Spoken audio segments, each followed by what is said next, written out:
Hello YouTube and fellow Planeswalkers, I'm your host ZeroMagnumX and welcome to another edition of Monday Night Magic. Today we're featuring Blue-Red Thermo Alchemist. This deck is super fun.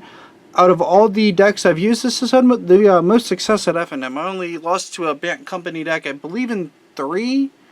And its entire sideboard was like dedicated to beating this deck, or at least like 10 to 12 cards, because he hated losing to it. So given a bad matchup for the list and a very prepared opponent, I did pretty well. I mean, this deck is a lot of fun. We're gonna just go over the main deck list and hopefully you like it. So we start off with 4 of our premier card, Thermo Alchemist. He has Defender. He's a 0/3 for 1 and 1 red.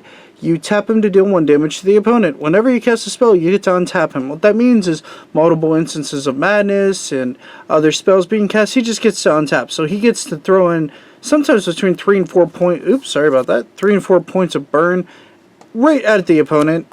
So we run 4 of that guy. He's super important to our strategy. The next one's kind of the flavor of the week sort of deal, you know what I mean? Like, it depends on if you like this guy or if you like Thane in the Ice. Thane in the Ice is a little too slow for me, especially in a blue-red burn shell.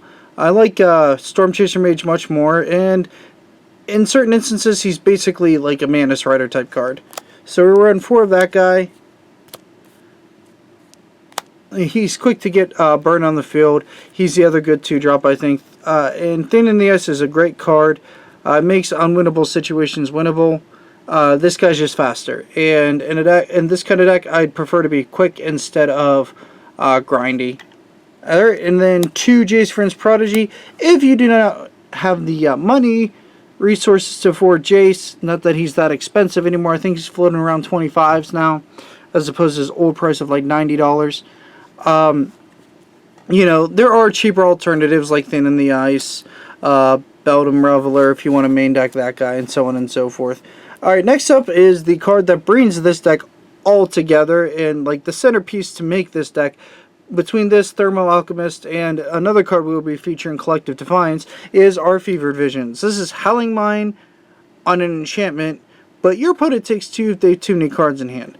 So you just get to like burn them down and flood them out with card advantage. So we have to run 4 of this guy. And yes, mine are, if anyone's wondering, you're not seeing things, they are foil.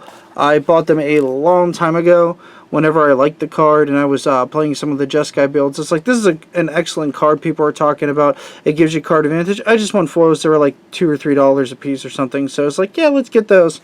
Alright, next up is Collective Defiance. I think this is one of the other cards that brings this deck together. It has Escalate, which is like, you know, a version of Kicker, if you know what that is. For 3 mana, double red and 1 any. It's a sorcery. Escalate, pay 1 any color.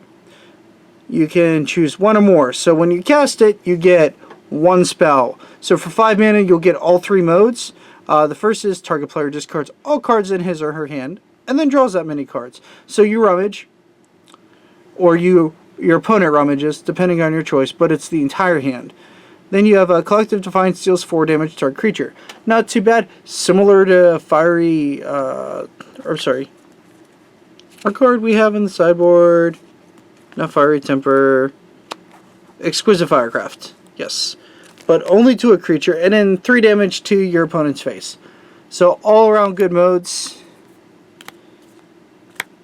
So we run 4 of that. It helps you when you're getting flooded. You can just pitch your hand and draw a new grip. And different things. Incendiary Flow, Sorcery Speed, what's Lightning Strike, or whatever you want to call it, yeah. But it banishes exiles the card that you hit with it if it would die. So like if you would hit their Jace Friends Prodigy, it's removed from play. So 4 of that guy. 3 Fiery Impulse, never leave home without him. They are a premier card for the deck to deal with early threats, opposing Jaces, and just all around is a good card, especially in this deck where you're trying your best to cycle through it. These can just easily hit Sylvan Advocates in this build. So, alright, then we have Fiery Tempers, another good card. 3 of those guys. because you only have a few discard outlets in this deck between Jace Lightning Axe, which is next, and then we also run Tormenting Voice. So we have lots of removal, lots of ways to do 2 spells in a turn for a few mana, especially if we have Alchemist out. That's kind of the goal. Alright, Unsubstantiate, sorry.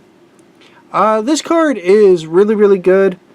I noted a lot of the these red-blue bird decks, and I do put red first because they are primarily red, have like pushed this in the sideboard and everything. I like it main board just in case you do face down that threat you can't deal with, and this just like comes in, says no for a turn, and then you just get to go off on the next turn and win by burning them. You storm off, if you will.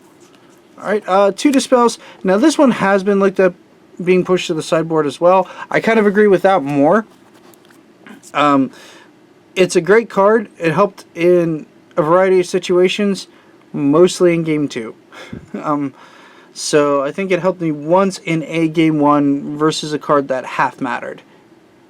But outside of that, this card's a lot better in the sideboard, I believe. Like you can argue against Banned Company, it's really good, and yes, it is good. If you're in a Banned Company meta where like your FNM is half of Banned Company decks, probably main deck these. It's just, you know, a good safeguard. But if you have a variety of decks, rogue decks, whatever coming in, because it is Friday Night Magic, my high suggestion is not to main board this. Alright, and now we have our land base. We're going to make this as quick as possible. 4 Wandering Fumarals, good old man lands, 4 Shivan Reef, 3 Highland Lake, I believe 4 Island, and the rest are mountains. I believe there's 9 of them. Oops, sorry.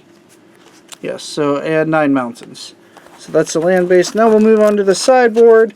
The sideboard is what could use the most improvement. I just kind of threw one together based off of multiple decks I saw and ran with it. As I've said before in the past, always sideboard for your personal meta. Alright, we have Weaver of Lightnings. I think these guys are in fact a staple along with Bedlam Reveler. Sorry. Both of these cards are essential to the way the red-blue burn deck plays. Weaver of Lightning a little bit weaker, but still really good versus like mono-white humans. I mean, you throw this down and then you just cast like spells and then you just end up clearing their board. So it's good times. So that's why he's in there. It's insurance versus like the rushy human decks. Because they weren't as prevalent at my FNM, I might take him down to 2, but we'll see. Reveler is like the bread and butter sideboard card where you can almost main deck it, but you've got to watch. It's a 3/4 body with a cost of 8 mana, but as we know from last meta, the Khan's Fate meta, that with Delve type abilities or cost reduction, it's not really 8 mana, is it? It's more like 3 mana. If you're good, 2 mana. You know, if you get like lucky against your opponent. 90% of the time, this guy cost me 3 mana as a 3/4 with prowess that let me ditch my hand and draw 3 cards. So very good card overall. Definitely would run it either main board or sideboard. Negates, because you need them. This is a card I agree with keeping in the sideboard.